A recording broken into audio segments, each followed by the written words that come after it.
Et nous attendons avec un vif désir ce jour où il viendra chercher la bien-aimée, son amour, il viendra nous chercher, il viendra récupérer ce qu'il appelle la sienne.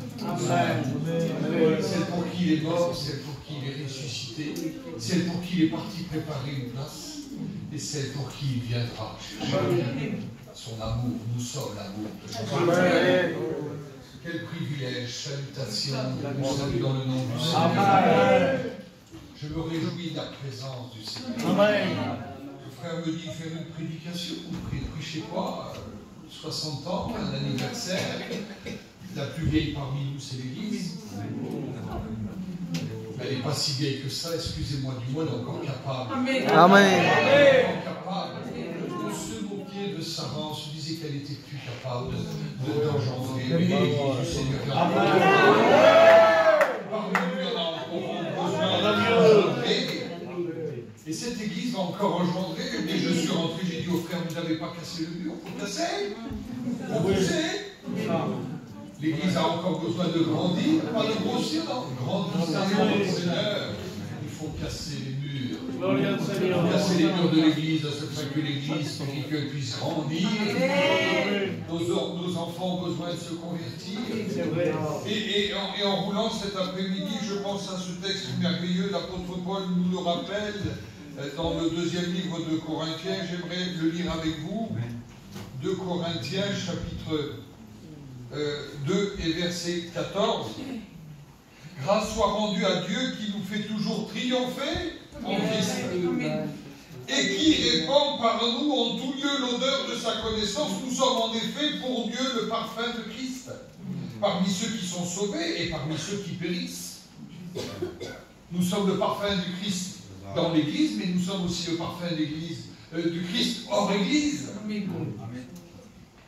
Les uns une odeur de mort donnant la mort, les autres une odeur de vie donnant de la vie. Et qui est suffisant pour ces choses, car ne nous falsifions point la parole de Dieu comme font plusieurs, mais c'est avec sincérité, mais c'est de la part de Dieu que nous parlons en Christ devant Dieu. Nous parlons de la part de Dieu. Quelle église merveilleuse! Je parle non seulement de cette église de Perpignan qui a été la première en local qui appartenait à la mission, mais ce n'est pas le plus important. Lorsque des hommes, des femmes ont décidé, je n'oserais pas demander à mes sœurs, mais vous ne deviez pas être bien vieille à cette époque-là, hein? Quelle beauté! Quand on est tout jeune et qu'on donne son cœur à Jésus, on ne donne pas les restes au Seigneur, on donne toute notre vigueur, toute notre vie. Et on donne tout pour le Seigneur, et ça fait 60 ans que ça dure. Et elles sont toujours là, que Dieu vous bénisse. Nos plus anciens, certains sont partis auprès du Seigneur, et je rends gloire à Dieu pour le moment qu'ils ont passé dans cette ville, dans cette région, évangélisant, faisant des choses extraordinaires de la part du Seigneur. 60 ans de l'Église. J'y arrive tout doucement, là, dans quelques années, 2-3 ans, là. Et je me disais à 60 ans, mais moi je me sens jeune encore, excusez-moi les frères, je me sens jeune, je me sens pas vieux. Je parlais encore ce matin avec mon copain Joanito, et je disais, alors qu'est-ce que tu fais? Il dit, je sais que le Seigneur va me donner 120 ans, mais il dit, qu'est-ce que je vais faire les 50 prochaines années? Ben, je dis, tu vas prêcher, tu vas annoncer, tu vas fortifier les autres, tu vas aller dans les églises. Il dit, je le veux. Amen. Alors j'y ai toi et marche. Amen. Nous sommes des porte-paroles et nous devons apporter la bonne parole. Grâce soit rendue à Dieu qui nous fait toujours triompher. Amen. Notre ancien disait, l'école biblique, notre frère Paillon disait, le triomphe c'est quelque chose d'extraordinaire. C'est de prendre l'ennemi, le poser à terre, mettre son pied sur sa tête et l'écraser. Nous avons triomphé. Et nous voulons triompher par la parole du Seigneur. Nous sommes en effet la bonne odeur et nous apportons la bonne odeur à tous ceux qui sont autour de nous, dans l'église et hors église, pour ceux qui vivent et pour ceux aussi qui périssent. Vous êtes un parfum et vous devez être des parfums agréables et apporter cette odeur. Mais l'apôtre Paul dit, certains apportent une odeur de mort et d'autres apportent une odeur de vie. Amen. Je veux apporter la vie. Amen. Je veux être un porteur de vie. Amen. 60 ans, ça ne suffit pas. Certains disent, Seigneur, reviens. Malheur à celui qui aspire au jour de l'éternel. Pourquoi ce sera un jour de ténèbres et non un jour de lumière? Pourquoi? Parce que moi, je souvent, j'en ai assez, je voudrais partir auprès du Seigneur, et tout de suite je suis repris dans mon cœur. Non! Non! J'ai encore des enfants qui ne sont pas au Seigneur, des petits-enfants qui ne sont pas encore au Seigneur. J'ai encore des neveux, des nièces, des parents qui ne sont pas encore au Seigneur. Seigneur, tarde un peu, donne-moi une bonne odeur. On fait l'anniversaire de notre église et je rends gloire à Dieu. Pourquoi je dis notre église? Parce qu'ici je suis chez moi. C'est dans mon église, parce que ça fait partie des membres du corps de Christ et je fais partie des membres. Je ne suis pas au même endroit que vous, mais je suis un membre du corps de Christ. Je fais partie de l'église du Seigneur. Je me dis 60 ans, c'est si vieux, mais c'est si jeune. C'est si jeune, 60 ans, quelle vigueur. 60 ans, nous sommes capables d'apporter encore une bonne odeur. Nous sommes encore capables d'apporter des bonnes choses. Et cette église est capable encore d'engendrer, excusez-moi le mot d'enfanter, d'apporter. Et nous sommes capables tous ensemble de le faire. Avec le conseil de nos anciens. Avec le conseil de nos anciens, parce que vous êtes là aussi pour conseiller les plus jeunes. Parce que votre devoir et votre rôle dans l'église, c'est d'encourager. Ce n'est pas des conseils que les jeunes ont besoin. C'est d'exemples. Et vous êtes des exemples. Honorez les cheveux gris. Le 5e commandement, honore ton père et ta mère afin que tes jours se prolongent. C'est le seul commandement suivi d'une bénédiction ou suivi d'une sentence.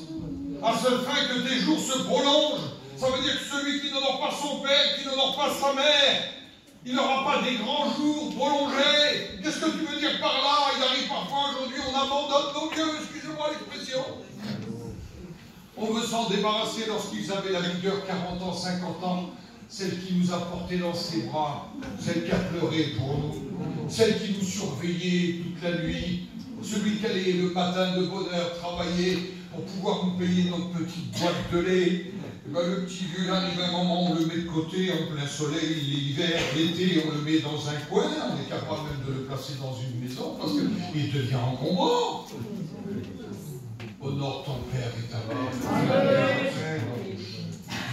Oh Seigneur, honore ton église. Elle arrive à un âge avancé, elle a 60 ans, mais elle est si belle, quelle mémoire elle a. Si les murs pouvaient parler. Si les murs pouvaient parler. Il nous raconterait des histoires. Il nous parlerait de tous nos anciens, il nous parlerait de Joseph, il nous parlerait de David. Excusez-moi, je cite les noms parce que c'est important. On parlerait du frère Joannette, il n'est pas là ce soir. Il nous parlerait de tous ces frères qui nous ont devancés, ceux qui sont partis. Il nous parlerait de chacun d'entre vous, ceux qui ont eu tout jeunes enfants. Oh, des fois, je les vois les petits devant. Regardez voir la beauté. Vous voyez, les deux filles, ils avaient à peu près cet âge-là, hein, peut-être. Hein? On ne les a pas rejetés de l'église, ils étaient là. Peut-être qu'avant, il y avait un tapis ici devant. Il n'y a plus de tapis pour nos enfants.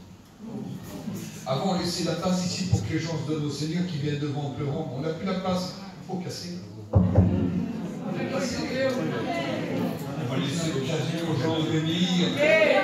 Venez à moi, vous tous qui êtes chargés, fatigués. Il y avait un petit garçon qui était né à Paris dans les années 61. Ce petit garçon n'avait pas le privilège comme vous d'être ici dans l'église. Il était né dans un endroit malfamé, dans le centre de Paris. Et ce petit garçon a grandi dans ces choses. Après, il y a eu une déchirure. Et le papa a abandonné ce petit garçon. Il a fallu qu'il s'en va en campagne. Et lorsqu'ils sont arrivés en campagne, il s'est passé un problème. Le petit garçon a grandi avec des mauvaises choses continuellement. À 11 ans, il commençait à voler des voitures. À 12 ans, il vendait des choses qui n'étaient pas la gloire de Dieu du tout. Il ne connaissait pas Dieu. Et à 13 ans, il était placé dans un centre de détention. À l'âge de 13 ans. Quelques 3 années plus tard, il en est sorti, mais le cerveau n'était pas lavé, pas du tout. Il était de pire en pire, il a commencé à côtoyer les gens du voyage, les gitans et tous ces gens qui n'avaient pas non plus une bonne vie. Puis à 18 ans, il a rencontré une fille merveilleuse. Une fille merveilleuse. C'était une chrétienne, elle aimait le Seigneur. Et puis ce garçon-là, forcément, avait trouvé le bonheur ce jour-là. Ils se sont mariés, il avait environ 18 ans, elle avait une vingtaine d'années. Et lorsqu'ils se sont mariés, ils ont cru avoir un foyer heureux, mais c'était plus fort que lui. C'était un garçon qui était ancré dans le péché, dans les choses mauvaises. Il continuait à voler, puis il s'est retrouvé encore une fois de plus en prison. Et lorsqu'il est sorti de prison, il s'est passé quelques années, un jour dans une réunion qui était semblable à celle-ci. Il a rencontré Jésus. Amen. À l'âge de 14 ans, il est parti armé pour tuer son père à Paris. Quand il est arrivé à Paris, toute sa vie, il avait grandi sur les gadous, il avait grandi dans les endroits. Il mangeait jusqu'au 15 du mois. Il convoitait le 4 heures. Je ne sais pas si vous avez déjà vécu ça, mais un petit, quand il sort de l'école à 4 heures, il convoitait le 4 heures des petits gadgets qui étaient là, des petits rappels dans l'école. Et des fois, il était invité. Alors tous les jours, il changeait de petits copains pour aller dans une nouvelle maison pour avoir un 4 heures. Parce que pour lui, le 4 heures, c'était le 7 heures, c'était le 9 heures, ça faisait tout regrouper et il remangeait que le lendemain midi à l'école. Et là, du jour au lendemain, de cette vie pourrie, de cette vie de misère, il a connu enfin les grandes choses. Son père était à Paris, avait un métier qui n'était pas du tout à la gloire de Dieu, et son père a commencé à le payer, à l'arroser. Et ce garçon s'est retrouvé très à l'aise avec plein de choses, et le monde s'est ouvert à lui en plein centre de Paris, dans le 10e arrondissement. Et ce garçon a grandi comme ça. Et lorsqu'il a trouvé cette fille qu'il a amenée vers le Seigneur tout doucement, il s'est converti à l'âge de 26 ans. Il a donné son cœur au Seigneur. Il est venu dans une réunion semblable à celle-ci. Il est venu pour taper le pasteur. Parce que l'après-midi, le pasteur lui avait fait une blague. Le pasteur avait dit, tu ne te mettras pas là avec ta caravane, j'attends pour mettre le camion de la mission. Et puis en fait, ça s'est passé autrement. D'autres gens sont venus, il a donné la place du camion. Mais lui, il était à cheval sur les principes. Il a dit, toi, ce soir, tu prends le vol. Et quand il est venu devant la réunion, le pasteur ne pouvait pas le voir.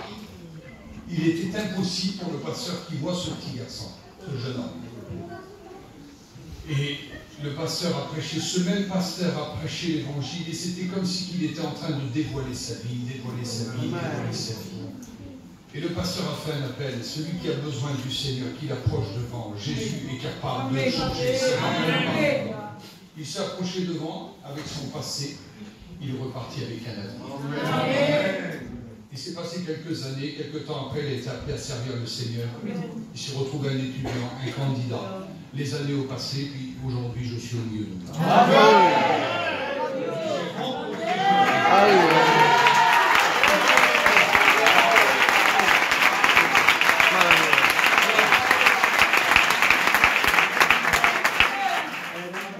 Certains vont dire, c'est un témoignage simple. Et quelle grâce de rencontrer. Grâce soit rendue à Dieu qui nous fait toujours ce qu'il a fait en Jésus-Christ et qui répand par nous le parfum d'une bonne odeur. Répandre un parfum de bonne odeur, c'est de donner envie aux autres. N'ayons pas une odeur de mort, excusez-moi. N'ayons pas une odeur qui procure la mort, qui procure le rejet, qui procure l'éloignement. Ayons une odeur qui attire. Qui attire, vous avez vu des fois aujourd'hui sur les marchés, on nous vend des parfums, c'est des faux parfums. Au début, ça sent bon, après, c'est insupportable. C'est faux. L'odeur de Christ est de plus en plus bonne. Amen. Lorsqu'on s'y accoutume, elle procure en nous quelque chose de merveilleux. Et aujourd'hui, je suis ce que je suis par la grâce du Seigneur. Je n'ai pas de mérite. J'ai commencé mes petites études, moi je faisais des dessins sur des cartons. Je faisais des dessins sur des cartons. Paillon me disait, mais comment tu m'as répondu à la question? Parce qu'il disait, c'est quoi le péché? Je ne savais pas écrire qu'est-ce que c'était le péché. Alors j'ai fait un dessin. J'ai dessiné un monsieur avec des cheveux qui montaient en l'air. Il dit, ça veut dire quoi? Je dis, c'est un fou en liberté. Ben, il dit, je te donne tes points. Dieu veut se servir des fois d'un jeune qui est parmi nous. Personne ne mise sur lui. Il avait un avenir qui n'était pas assuré. Ton avenir n'est pas assuré.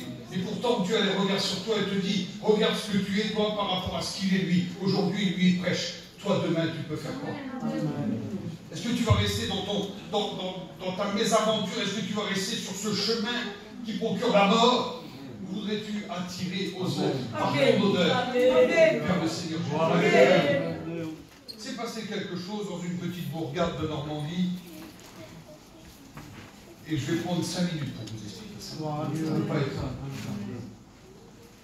Ça se trouvait dans une ville qu'on appelle Lisieux. Il y avait une femme qui s'appelait Asie.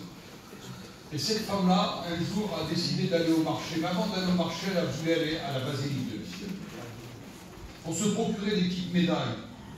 Et sur ces médailles, il y avait une sainte qu'on appelait Sainte Thérèse, qui est à Lisieux, sa relique est là-bas à Lisieux.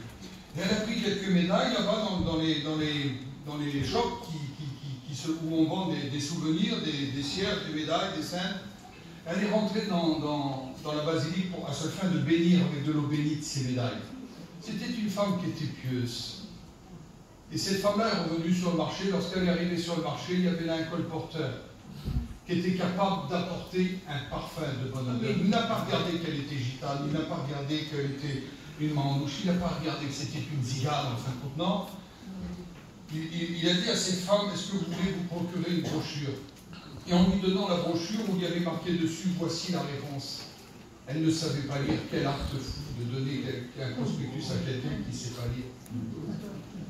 Mais l'évangile est une folie pour ceux qui connaissent, mais il devient une force pour ceux qui Amen. Elle s'est saisie de ce petit prospectus, elle l'a plié en quatre, elle l'a mis dans son porte-monnaie et elle est partie. Ça fait aujourd'hui 70 ans, jour pour jour. 70 années. Et c'était en 1949, aux alentours des Toussins. Ils étaient avec leur caravane à Blangy-le-Château, entre Lisieux et Deauville, et Pont-l'Évêque. Et de là, c'est passé un temps. Les mois ont passé, et quelques temps après, son garçon, Zino, qui était père de famille, avait 21 ans, il avait une petite fille, et sa femme allait avoir un autre enfant. Il a été pris de douleur, et ce garçon l'a conduit à l'hôpital, et lorsqu'on l'a conduit à l'hôpital, ça s'appelait Zino, le médecin il dit, si vous avez d'autres enfants, mettez votre amour en eux, parce que pour lui c'est terminé. Il a une péritonite infectieuse, il va mourir. Ses intestins sont comme de la dentelle, il va mourir. Et cette femme s'est souvenue de ce prospectus, et celui qui lui avait donné le prospectus lui avait dit, le Jésus est capable de vous guérir, le Jésus est capable de vous bénir, Jésus est capable de changer votre vie. Il avait apporté ce parfum de bonne odeur. Et puis cette femme s'est souvenue du prospectus, bien sûr, souvent de fois elle avait garé, il partait dans les épluchures de pommes de terre, des fois il se retrouvait sous ses pieds dans les caravanes, à l'époque on mettait des cocons par terre, de la sucre, et puis elle retrouvait là, à chaque fois il se retrouvait comme par miracle dans son petit porte-monnaie. Et là, c'est souvenu de ce moment-là. Elle a ouvert le petit prospectus. Et puis elle était vers l'épicerie. Et dans l'épicerie, elle a demandé où se trouve l'adresse du petit prospectus. Et l'épicière, se moquant d'elle, lui a dit, allez, c'est juste en face, rue du Camp-Franc. Elle s'est rendue et justement, ce jour-là, il y avait la réunion. Le frère Gitnard, Gilbert, était en train de prêcher l'évangile. Et puis elle s'est approchée, elle est venue derrière, mais elle n'a pas pu attendre. Une zigane, une gitane, c'est une gitane, elle était pressée. Elle s'est approchée devant, mon garçon malade, venez, mon garçon malade, il va mourir, je vous en supplie. Le pasteur lui a dit, vous inquiétez pas, on ira après la réunion, on ira prier pour lui, et le Seigneur va guérir. Ils ont prié, la réunion s'est finie, se sont rendus à l'hôpital, et le pasteur a prié pour ce garçon, Zino, et miraculeusement, le miracle s'est produit. Le médecin, quelques temps après, Zino est sorti d'hôpital. Et cette femme donc a écrit un courrier à son autre garçon qui était en Bretagne, qui s'appelait Mans. Elle a écrit ce courrier à ce garçon en disant, ton frère a été guéri. Ça marchait par courrier, vous avez bien connu ça, maintenant on est tous équipés, mais à l'époque, le garçon a reçu la nouvelle peut-être 10 jours après, ou je ne sais pas. Et quand il a reçu la nouvelle, ce garçon s'est déplacé, il est venu en Normandie, près de Lisieux. Il y avait le frère Lelièvre qui venait, le petit monsieur, venait avec son vélo, il faisait faire une réunion de temps en temps, ces petites ziganes qui étaient avec les roulottes derrière autour de Lisieux. Et puis, c'est passé un miracle. Mans a donné son cœur à Jésus. Amen. Et puis sa femme aussi a donné son cœur. Amen. Mais comme ils n'étaient pas mariés légitimes, et comme c'était des ziganes, on ne voulait pas d'eux dans les églises sédentaires, personne ne voulait les baptiser. Alors Mans a pris la décision. Il dit, on va aller au bord de la rivière, moi je vais te baptiser, et puis après toi tu vas me baptiser. J'étais seul. Et puis ils ont attendu un petit peu de temps, et puis il est venu un petit pasteur de la Bretagne, qui s'appelait Clément Le Cosset. Il est venu vers eux, il a entendu parler du réveil, forcément. Il est venu vers eux, il les a suivis un moment, et puis il a dit, non, tu n'as pas besoin de te baptiser ta femme. moi, je vais vous baptiser. Amen. Et c'était donc dans les années 51-52, ça, il s'était passé quelque temps. Et puis, il y avait par là, par-ci, quelques gens, bien sûr, qu'il y avait des tziganes qui avaient donné leur cœur à Jésus un peu partout en France, même dans la région, des gens avaient offert leur cœur à Jésus. Mais c'était très peu, ils allaient dans une église égagée, ils avaient entendu parler comme ça, il y en avait aussi dans le Nord, il y en avait aussi en Savoie, un peu à droite à gauche. Bien sûr qu'il y a des gens qui avaient donné leur cœur à Jésus et puis qui allaient dans des réunions, forcément, mais il n'existait pas vraiment ce grand réveil. C'était une famille qui était décomposée, il fallait une famille composée. Il fallait que le miracle se produise, et c'est en 1952 que le miracle a vraiment éclaté. Ça a éclaté d'une façon extraordinaire. Les gens se donnaient au Seigneur au bord des feux, les gens étaient baptisés du Saint-Esprit, le miracle s'accomplissait, partout où on allait, les gens étaient bénis, étaient remplis d'action du Seigneur. Et puis il est sorti des hommes là qui voulaient travailler pour le Seigneur, le frère Culture, le frère Mouillot, qui ont donné leur cœur au Seigneur et qui étaient dévoués, ils voulaient faire plein de choses pour Jésus. Et puis ces hommes-là avaient de la famille, à Paris pour l'un et à Bordeaux pour l'autre. Et ils ont commencé à venir à Paris et chacun allait rendre témoignage à ses cousins, à ses frères, à ses sœurs, à ses neveux, à tout le monde. Il répandait ce parfum de bonne odeur et les gens se convertissaient d'une façon extraordinaire. Il y avait des miracles qui se produisaient, les gens se convertissaient sur une parole, sur un mot. Ils n'avaient pas comme nous des prédications avec des textes bien écrits. Ils parlaient de Jésus comme je parle ce soir. Il n'y a pas plus facile. Un frère cet après-midi m'a dit, mais comment faire pour répondre aux questions qu'on va me poser à l'aéroport? Ils vont partir en Israël. Ben, je dis, tu dis la vérité. Il n'y a pas plus facile à se souvenir de la vérité. Un menteur doit travailler du cerveau. Celui qui dit la vérité, il n'y a pas plus simple. Et ces hommes-là annonçaient la vérité. Un miracle s'est produit. Jésus est rentré dans ma vie. Avant, j'allais voler, je buvais, je battais ma femme. Aujourd'hui, je suis un homme du Seigneur. Je prêche l'évangile. Je fais ce que le Seigneur me demande. Je n'ai pas un grand cerveau. Je fais ce que le Seigneur me demande. Et les hommes et les femmes se convertissaient. Mon beau-père m'a expliqué, il avait une vingtaine d'années. Ils étaient à Saint-André-de-Cubzac, auprès de Bordeaux. Et c'était le moment des Toussaints, comme là maintenant, en 1954. Ça fait une paire d'années aussi. Hein. Et puis ils étaient tous dans les cafés en train de boire. Les hommes, c'était comme ça, on se réunissait pour les Toussaints et en même temps ils buvaient. Et ils ont dit que leur cousin est venu de Bretagne. Il est rentré dans ce café-là, mais il y avait trop de gens, on ne pouvait pas parler, il y avait trop de parlements. Et cet homme a loué une chambre d'hôtel, 1 franc 50. Il a loué une chambre d'hôtel, il a dit, monsieur, je peux vous prendre une chambre? Le monsieur lui a donné une chambre pour 1 franc 50 pour la nuit. Et il est monté dans la chambre d'hôtel et il faisait monter les hommes 10 par 10. Et les hommes montaient, à moitié sous, excusez-moi l'expression. Quand il a descendu, c'était converti. Amen. Ça a duré toute la nuit.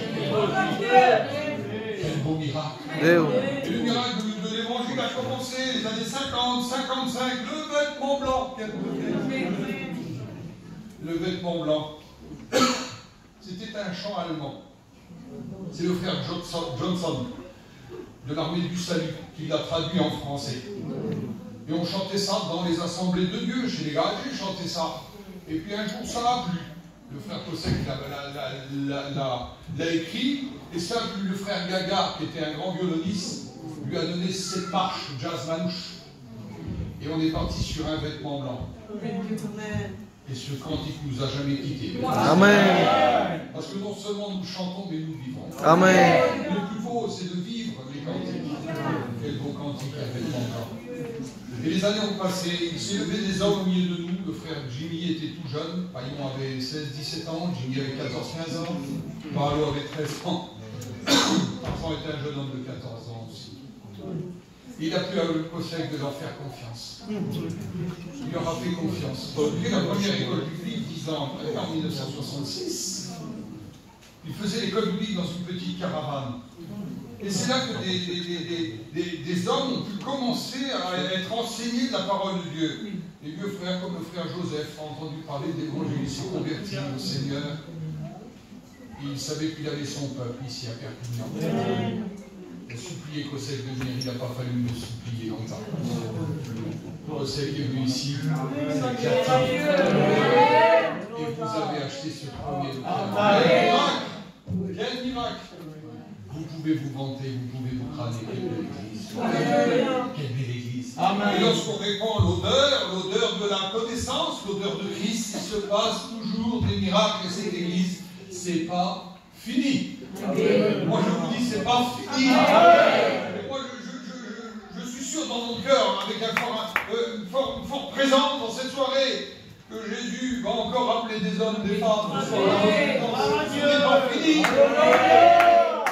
On fait pas, excusez-moi l'expression, une fête de départ à la 60 ans, c'est fini. Non, c'est pas fini. C'est pas la fin. C'est le départ. Et nous nous attendons à une grande bénédiction. Je finis avec ce mot-là. Je rends gloire à Dieu. Je rends gloire à Dieu pour les églises espagnoles. Je rends gloire à Dieu pour les églises catalanes. Je rends gloire à Dieu pour les églises roms. Je rends gloire à Dieu. Je reviens il y a quelques jours, j'étais faire l'école biblique pour les Italiens, c'est des Sinti. Si vous saviez quel amour, quelle grâce, ils ont le même amour que nous. Ils ont les mêmes cantiques que nous. Ils ont les mêmes demandes que nous, mais ils ont les mêmes réponses aussi. Les jeunes se donnent au Seigneur par Amen. J'ai le privilège de m'occuper de la jeunesse plus de 20 ans dans notre mission. Quel privilège que personne ne méprise votre jeunesse. Que personne ne vous méprise. Jeunes gens, nous avons besoin de vous dans l'église. Nous avons des séminaires de jeunes gens. Je dis souvent les jeunes gens, vous savez, c'est le sang de l'église. Il faut le squelette aux anciens, que Dieu nous garde et que Dieu garde les frères anciens. Et que ça, c'est le squelette. Il faut la musculation. Alors ça, c'est les 40 ans. C'est les muscles. Mais tout ça, vous enlevez le sang. Vous enlevez le sang, il n'y a rien du tout. Nos jeunes gens, là, c'est les nerfs et c'est le sang. Nous avons besoin de ça. Amen. Jésus veut vous utiliser. Arrêtez de perdre votre temps avec le monde. Venez à Jésus. Accordez votre temps. Ne donnez pas les restes au Seigneur. Excusez-moi, quand vous aurez plus de dents, vous n'aurez plus rien à faire. Vous savez, je vais vous expliquer un jour un vieillard, excusez-moi de dire ça, parce que maintenant, plus les années passent, plus avant, un peu, ça, il avait 40 ans pour moi. Et maintenant, les années passent et je me dis que 60 ans, c'est tout jeune. C'est normal. Mais la plus grande leçon, c'est un enfant qui me l'a donné, et c'est un vieillard. Et les deux plus grandes leçons de ma vie. J'étais un jour en train de travailler, j'avais une vingtaine d'années, je faisais les ramonages, et puis j'arrive dans une grande et belle maison. Le monsieur avait au moins 2 voitures, 3 voitures à l'époque, des belles voitures, il avait une maison, un pavillon avec une piscine, et je l'ai regardé, monsieur, je dis, monsieur, vraiment, vous êtes bien. Vous êtes bien installé, vous avez tout ce que vous voulez. Il m'a regardé, cet homme-là, il m'a dit, mon garçon, si tu savais, j'ai travaillé toute ma vie pour gagner un beefsteak, aujourd'hui j'ai le beefsteak, mais j'ai plus le temps pour le manger. Et j'ai réfléchi à ça. J'ai dit, quelle vérité. Vous vous tuez pour un beefsteak, quand vous l'aurez, vous n'aurez plus de dents pour le manger. Vous serez obligé d'aller le faire hacher, encore lui, il va se rattraper. Et un jour, il y avait un petit garçon, j'étais à l'hôpital depuis 7-8 mois, j'avais eu des gros problèmes, on devait me couper la jambe. Et puis j'étais à l'hôpital depuis 7-8 mois, c'était compliqué. Et je vois un petit garçon qui arrive, il avait des problèmes aussi. Ses parents avaient fait un accident et ses 2 parents étaient morts dans l'accident. Et ce petit garçon-là s'est lié d'amitié sur moi. Ça tombe toujours sur moi de toute façon. Et je disais toujours à ma compagne, oublie pas le petit. Donc à chaque fois qu'elle revenait des commissions, elle venait à l'hôpital, elle passait à emmener quelque chose, des bonbons, des gâteaux, des jouets pour le petit. Et voilà son anniversaire. Et c'est un petit garçon, il avait dans sa chambre, il avait ce qu'il fallait. Et à l'époque, je dis à ma femme, ramène une cassette, il veut une cassette des nouveaux Mickey. Vous savez quoi, le Disney, c'était à l'époque, il veut une cassette de ça. Alors ramène une cassette pour le petit. Et ma femme a ramené la cassette.